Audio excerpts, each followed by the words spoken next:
Welcome to Chillin' 101. We hope this video helps. You start by collecting exactly what you need and confirming ratings so nothing overheats.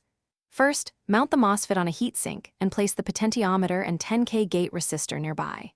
Then, connect the DC 12V positive through the lamp to the MOSFET drain and tie the MOSFET source to ground. Make sure the adapter ground, lamp negative, and MOSFET source are common. Once done, double-check polarity and that the adapter is switched off before proceeding.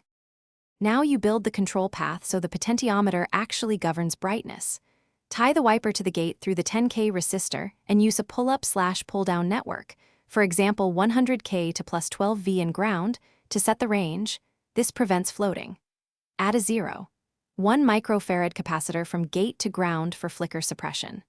Once wired, power briefly and watch lamp response while measuring gate voltage and lamp current. If the MOSFET runs hot, make sure to increase cooling or use a higher rated device. Finish by mounting everything into an enclosure with ventilation and strain relief so wires won't pull loose. You should verify connections again and run the lamp through its full dimming range. Make sure the potentiometer provides smooth change. If you experience flicker or no dimming, check the gate resistor and capacitor values and confirm the common ground. Intermittent ground causes strange behavior. If the MOSFET overheats, swap to a lower RDS, on part or larger heatsink, and make sure the adapter has sufficient headroom. Thanks for watching. Consider subscribing if we helped you.